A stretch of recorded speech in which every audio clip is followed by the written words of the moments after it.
Por dónde vamos tenemos la oportunidad de entrevistar a Emanuel Danán, creador de contenidos. Emma, gracias por recibirnos.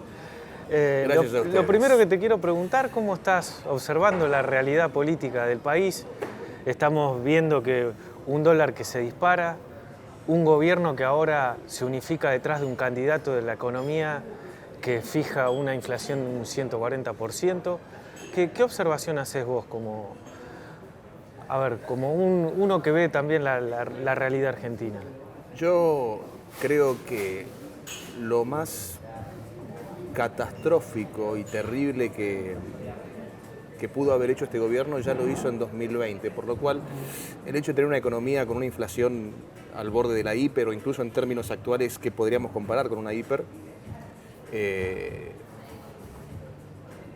dólar a 500 es mucho menor que el daño que se hizo entre 2020 y 2021, cuando literalmente se violaron nuestros derechos constitucionales. Y hay mucha gente que capaz no lo recuerda como lo que realmente fue, con la gravedad que realmente tuvo eso. Se violó nuestra Constitución. Nuestra Constitución es la ley sagrada, es la ley suprema, es la Carta Magna, la ley máxima. Nada de lo que pueda decir un presidente está por encima de una Constitución, ni ese decreto, ni nada. De hecho, no declaró estado de sitio, que hubiera sido una herramienta constitucional para cargarse como se cargó a nuestros derechos constitucionales. Entonces, qué sé yo, de 2021 en adelante no hay mucho más que yo pueda observar de la realidad política actual y particularmente de este gobierno que me asombre o me horrorice más de lo que ya nos tocó vivir ¿Le hizo mucho daño? ¿Crees que le hizo mucho daño? ¿Qué cosa? ¿Este gobierno a la sociedad? Mira, yo creo que cada pueblo tiene el gobierno que se merece. Y creo que en todo caso es culpa de la sociedad que se hizo daño a sí misma. Primero votando a un proyecto que ya habíamos logrado sacarnos de encima en 2015. Y luego acatando un decreto que violaba nuestros derechos garantizados por la Constitución Nacional. Y vos fíjate que hay gente que hasta el día de hoy te dice, bueno, pero había una pandemia, como justificando que no se nos permitiera velar dignamente, despedir dignamente a nuestros muertos, ¿no? Bueno, había una pandemia, está bien, justamente para eso está hecha la Constitución, para en caso de una pandemia, en caso de una guerra, en caso de un evento, un episodio que nos pueda infundir miedo, nuestra Constitución nos recuerde cuáles son nuestros derechos de los cuales nosotros podemos gozar, básicamente, ¿no? Entonces creo que hay una culpa de la sociedad, digamos. Los políticos no bajan en un plato volador, sino que los ponemos nosotros en donde están con nuestro voto, ¿no? ¿Crees que podamos salir de toda esta situación de políticos de casta, como les denominan algunos, de un círculo vicioso que está complicado para la Argentina? Sí, yo creo que sí.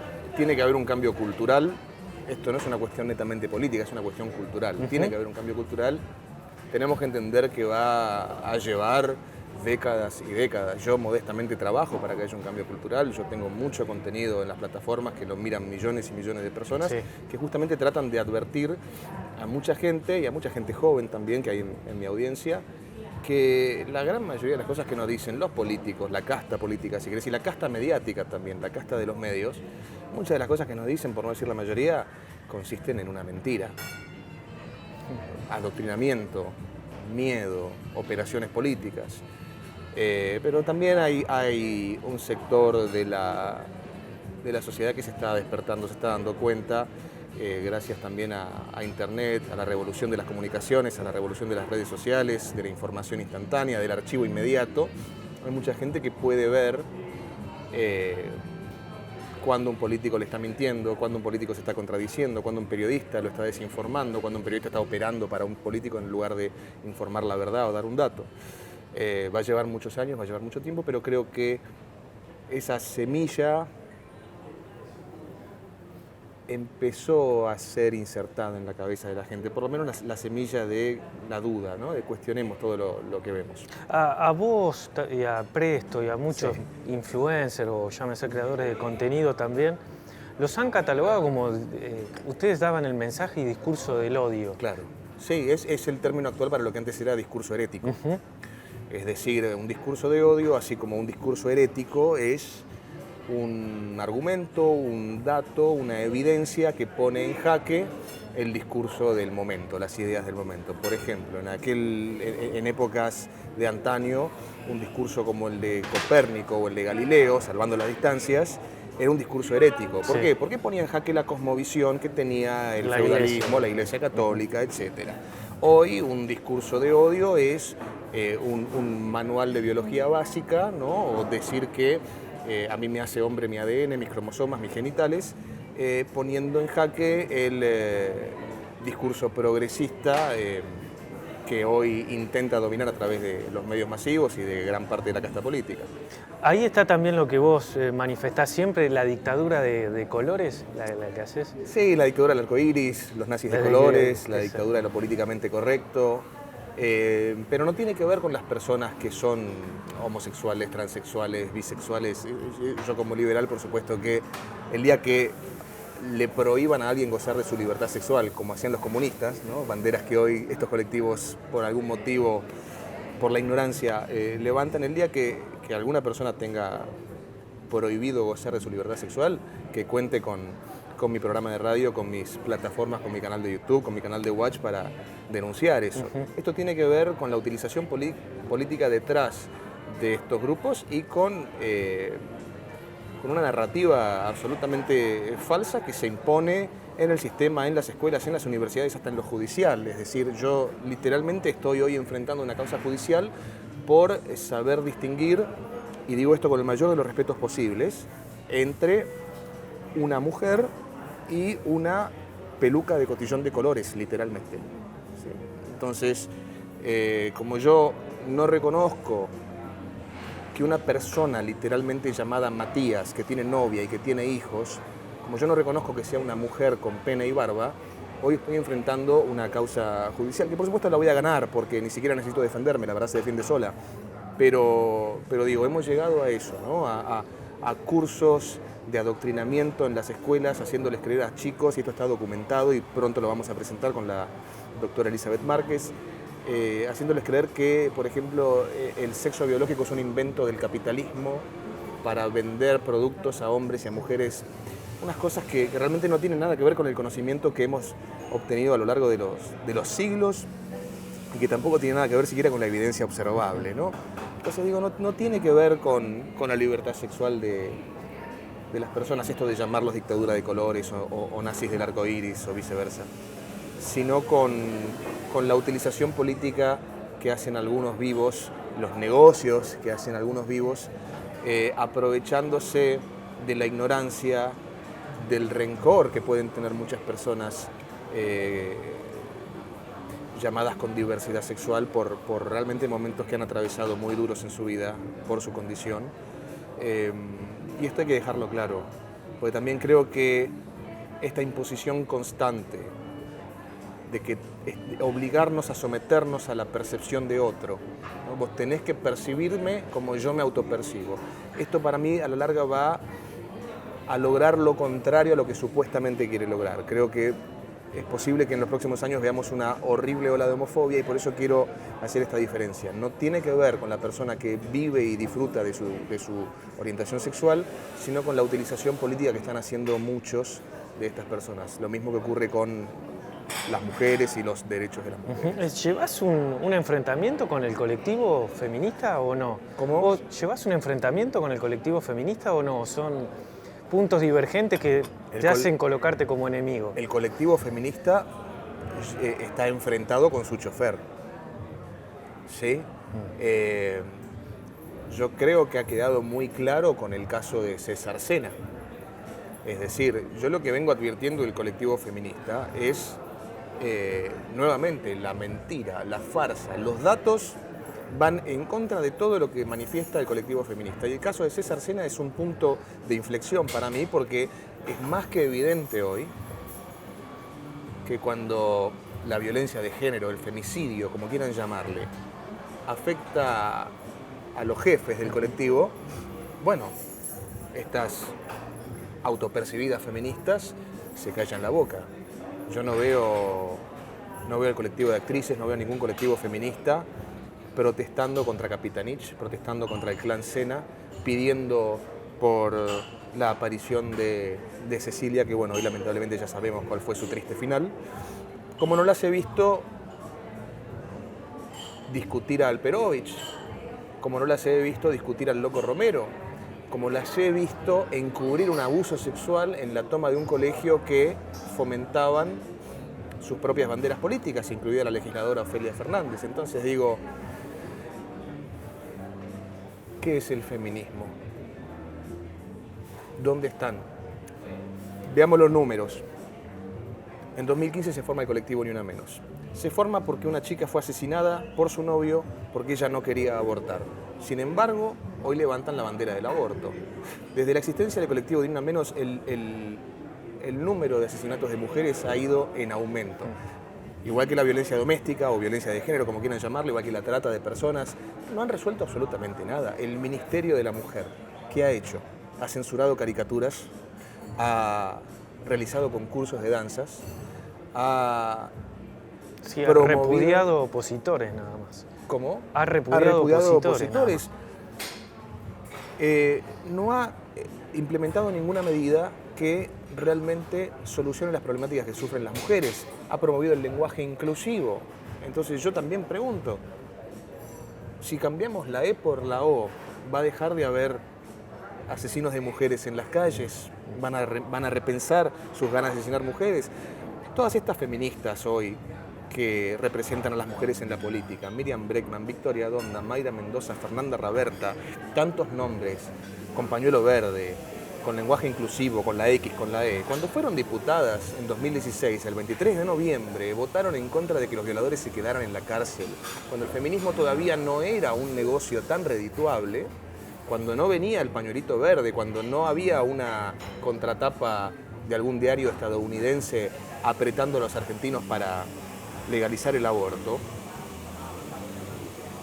Estas personas que hoy tanto dicen defender a las mujeres y tanto se proclaman feministas, consideraban estigmatizante que un violador se quedara preso.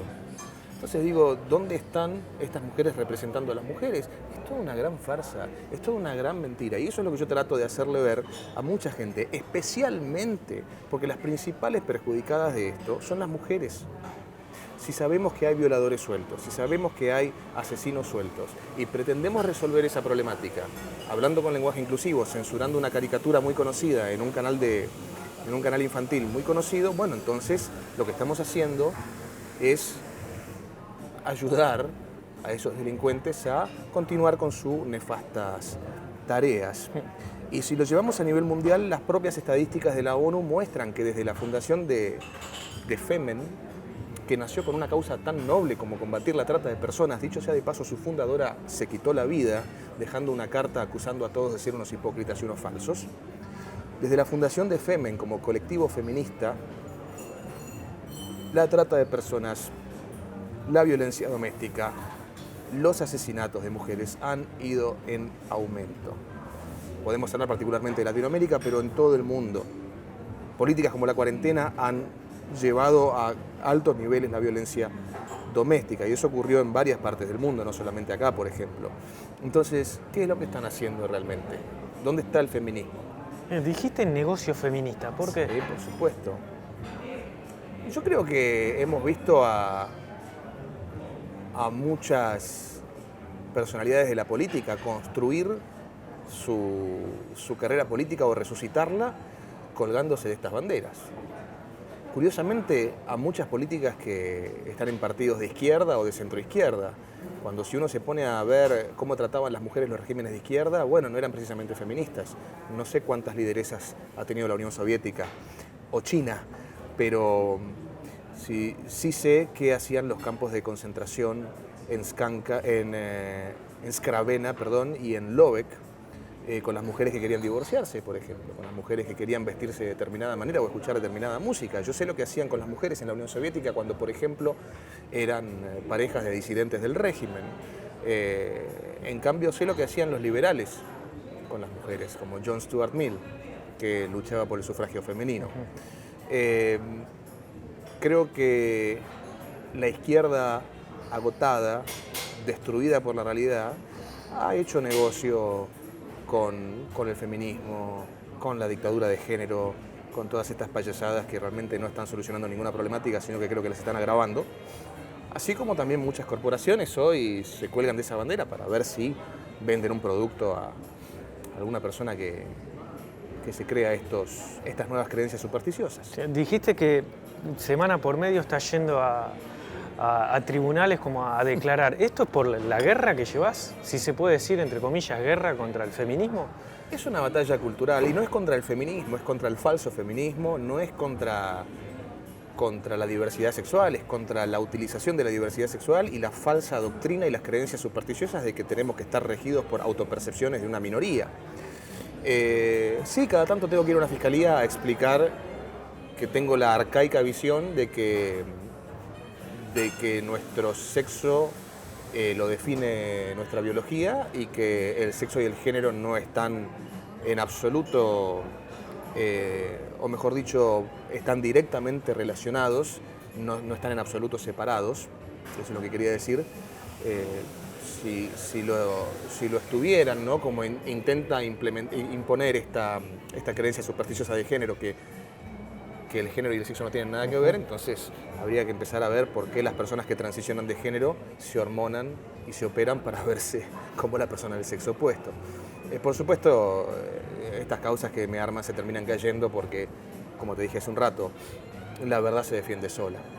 Bien, saliste a defender a Rinaldi, Sí, claro. al que era candidato de Jorge Macri. Sí. ¿Por qué? Porque... ¿Crees que se excedió esto de que tuvo que renunciar a su precandidatura? Yo creo que es ridículo tener que renunciar a una candidatura porque te carpeteen un stand-up por streaming. De 2 años atrás. De hace 2 años sí. atrás, y cabe destacar una cosa. Esto él lo hacía durante la cuarentena, durante un periodo de restricciones. Hace poco un imbécil le dijo, vos no sos artista. Yo le recuerdo a la gente que cuando hubo cuarentena, cuando hubo restricciones, muchos incursionamos en un montón de cosas que no hacíamos porque no había nada para hacer. Y mucha gente se dedicó a crear contenido, tomar clases de danzas por internet, cantar, actuar, hacer streaming, hacer humor. Y que a uno le carpeteen una humorada notoria, porque además era algo que estaba programado, que él hacía todos los días a determinada hora como show, y eso lo haga bajarse de una candidatura, cuando tenemos a candidatos, como candidatos, a personajes verdaderamente nefastos, me parece que también habla mal de la sociedad, ¿no? Que también lo permitamos, que permitamos la cultura de la cancelación. Este tipo hizo un chiste de humor negro que ofendió a un grupo de personas, entonces no puede candidatearse. Ahora, sí se puede candidatear este tipo Lustó, que no solamente fue ministro de Economía de la mafia, sino que además dejó al borde de una guerra civil a este país en 2008, con esa ley tan simpática llamada la 125. Sí. Entonces digo, yo la verdad prefiero votar a un tipo muy capaz como Rinaldi, que sé la formación que tiene y que además veo que tiene un sentido de humor maravilloso y hace humor negro y creo que tiene todo el derecho del mundo de hacerlo. No es ilegal hacer humor, no es ilegal hacer humor negro. Hay gente que se ofende, que no lo consuman. Rinaldi no obligaba a la gente a consumir su show de stand-up.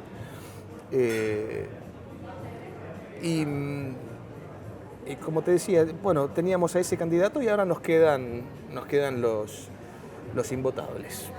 ¿Invotables son todos? La verdad que después de lo que pasó, se me fueron las ganas de votar. Porque, y está mal lo que estoy diciendo, porque sé que los que tenemos enfrente sí van a ir a votar. Pero ¿sabes lo que sentí? Que me robaron un pedazo de democracia.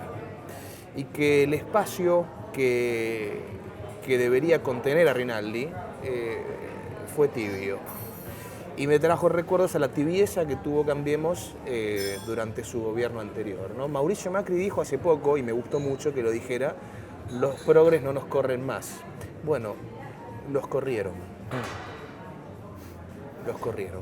El espacio que representa también. Vos fuiste uno de los tantos que peleó por la precandidatura en el 2021 para instalar a Javier Milei. Sí. ¿Qué es lo que pasó digamos, con el liberalismo o con los libertarios? Bueno, nos pasó lo mismo que les pasó a las feministas. El feminismo es un movimiento absolutamente noble en su surgimiento. Nace con la obra de François Poulain de la Barre, lo cual contradice la misandria actual del feminismo, porque François Poulain de la Barre no solo era un hombre, sino que era un hombre conservador, un hombre de la Iglesia, abogando por la igualdad de derechos entre hombres y mujeres, cosa en la que supongo que estamos todos de acuerdo. Luego ese movimiento, como puede pasar con toda idea, con toda bandera, se fue corrompiendo. Obviamente continuaron causas nobles como el sufragio femenino. Hay mujeres hasta el día de hoy que son verdaderamente feministas, que luchan por un verdadero empoderamiento, por una verdadera igualdad. Pero después tenés a todo este mamarracho verde que lo que hace es que se divide en pillos o pillas que utilizan políticamente al movimiento, o mejor dicho, utilizan políticamente a la gente que se cree lo que este movimiento hoy dice, y un grupo bastante grande de marginales que se suman a este feminismo de cartón en búsqueda de un sentido de pertenencia. Y a los liberales nos pasó lo mismo. El movimiento creció y hoy tenemos a un montón de marginales cooptando nuestro movimiento que no deben tener la menor idea de quién ha sido Montesquieu o de quién ha redactado nuestros principios constitucionales o de lo que la libertad realmente significa. Y bueno, nos pasó lo mismo, así que estoy como ese meme de los Simpsons que dice con que así se siente. Hay que aceptarlo y hay que seguir dando la batalla cultural para que esto en algún punto deje de pasar, para que las banderas se dejen de corromper. ¿Te sorprende que salgan estas denuncias contra Milei en esta supuesta venta de cargos? Yo no tengo idea de lo que está pasando porque no tengo nada que ver con el espacio desde hace como 1 año y medio. A mí lo que no me gustó fue cuando se empezó a hablar de ciertas alianzas que después se confirmaron, como puede haber sido con Bussi. Es decir, yo soy un provocador y me hago cargo, pero sé distinguir entre un meme y la reivindicación de la dictadura militar. Es decir, yo me puedo sacar una foto con un falcón verde para burlarme de cómo los comunistas nos tratan de fascistas, de videlistas, etc. Ahora, lo que no puedo hacer es quedarme en un espacio que arregla con un partido fundado por un interventor de facto. Entonces, no puedo decir viva la libertad, votemos a Bussi. Hagan lo que quieran, están en todo su derecho, esto es democracia, la gente puede seguirlos votando, está bárbaro, yo me abro, me voy, está todo bien, tengo una relación de estima y respeto con Javier Milei, no así con su espacio. Después si se venden o no candidaturas realmente no lo sé, no lo sé, espero que no, quiero pensar que no, pero ya el hecho de ver un armado que es un tren fantasma y que han pasado cosas que eran obvias que iba a pasar, a ver, recurro a los Simpsons de vuelta. ¿Te acordás de ese episodio? ¿La gente se acuerda de ese episodio del inspector de billeteras? Sí. Bueno, fue lo primero que me vino a la cabeza cuando miraba a ciertos libertarios o marginales colgados de nuestras banderas decir que con Carlos Eguía habían metido libertarios en Neuquén. Bueno, era un tipo que venía de la resaca de la coalición cívica, que le consiguió un cargo político, un puesto político, una banca al hijo, algo bien casta. Y en el momento en el que el hijo consiguió esa banca política, se abrió, dejó de decir Milei 2023 y empezó a decir que Milei en realidad era malo y vendía candidaturas y qué sé yo. Entonces yo digo, armaron un tren fantasma, pactaron con lo peor de la casta, si vendieron las candidaturas o no las vendieron, francamente, ideológicamente, me da igual porque sigue siendo un tren fantasma. El armado es impresentable. Si yo te pido que me nombres a 10 liberales en el armado nacional de Javier Milei, no podés. Tiene más liberales Larreta. Esto lo van a recortar y van a decir que soy un operador de Larreta, me importa 3 caras. Sí, porque justo iba a ir. Lo acusan a ustedes, tanto a vos, Sí. a Presto, de que les paga Larreta y Bullrich, por ejemplo. Bueno, Hay mucho ataque contra ustedes. pero eso ¿sabes por qué pasa? Porque son unos muertos de hambre. Porque en los marginales que nos robaron las banderas, que usurparon nuestro espacio, creen que unos pesitos del Estado, unos pesitos del erario público o los pesitos que te puede dar un político es como un logro económico. Te pagan para que vos digas esto. Y bueno, está bien, para ellos es así. Por eso después cuando uno ve los contratos de la legislatura, de que son todos para personajes verdaderamente nefastos que andan pululando por las redes sociales, lo cual lleva a que candidatos como Ramiro Marra, a la hora de explicar por qué se opone al adoctrinamiento en la educación sexual integral, en lugar de hacer lo que hice yo, por ejemplo, documentar cómo hay maestras que hablan del capitalismo y de Marx en lugar de realmente brindar educación sexual que es tan necesaria, termina diciendo cosas como que hay que fomentar la pornografía a niños, lo cual es un delirio astronómico. ¿A qué voy con esto? A que justamente los que se la pasan diciendo que nosotros recibimos guita de tal o cual son los que están entongados y no hace falta más que ver en la página de la legislatura a quienes han ido los contratos. Yo creo que la gente sabe los números que hago en las plataformas digitales, saben que apuesto a la criptomoneda, saben que he trabajado con diferentes exchanges de criptomonedas y no sé, para mí hacer dinero no es pedirle un tongo al erario público. ¿Fue un error o un acierto en haber colocado a Milei como tal vez el referente del libertario en la Argentina cuando se empieza a escuchar, ¿no?, muchas voces libertarias que antes no sucedía? No, en su momento fue un acierto, pero además Javier Milei como divulgador de las ideas liberales ha hecho muchísimo, eso yo se lo voy a respetar siempre.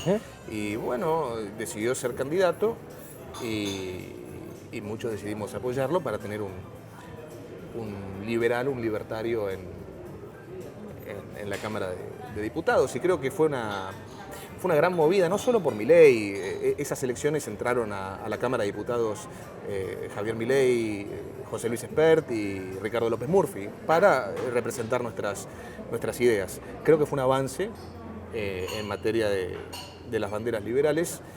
Si tengo que ser brutalmente honesto, creo que el espacio de la libertad avanza ha corrompido sus ideas, sí. Dijiste que no tenés ganas de votar, pero ¿se juega algo importante en estas elecciones para vos? ¿O no? ¿O es más de lo mismo? Yo quiero creer que se juega algo importante. Pero de vuelta, la idea caudillesca que tenemos los argentinos de pensar que por votar a una persona, esa persona va a de pronto resolver todos los problemas que tenemos, es una estupidez colosal. El cambio lo tenemos que hacer nosotros, nos va a tomar décadas, tiene que venir de abajo hacia arriba, ninguna revolución es de arriba hacia abajo, y justamente esto es una de las cosas principales que yo predico. Ninguna revolución es de arriba hacia abajo. Yo cuando veo a todos estos progresistas de acá, de Palermo, de Recoleta, de Palermo Sojo sobre todo, ¿no?, con padres ricos, predicar esta revolución que lleva el mismo discurso que Netflix, que lleva el mismo discurso que tantas corporaciones, que Hollywood, que la casta política, digo, ¿cuál es la revolución? Están repitiendo lo mismo que dicen los jerarcas. Las revoluciones van de abajo hacia arriba. Entonces el cambio cultural lo tendremos que hacer nosotros y generar una demanda que el día de mañana nos presente a diversos candidatos políticos, por hablar de la política, ¿no?, que sean capaces de representar nuestras ideas. La última que te hago, como creador de contenido, ¿es complicado para vos o no ser desafiante, digamos, ante el status quo, si se puede? A ver. ¿Sos perseguido? Mira, si yo me quejara sería un hipócrita. Lo cierto es que quizás sería... ¿Cómo fue la palabra que usaste al principio? ¿Qué dijiste? ¿Desafiante? Si cuando sos desafiante. Cuando soy desafiante, sí. Si es peligroso ponerle o si es... Mira, si capaz me siguieran 100.000 personas, y la estaría pasando mal. Pero al seguirme tanta gente, es más difícil pasarla mal.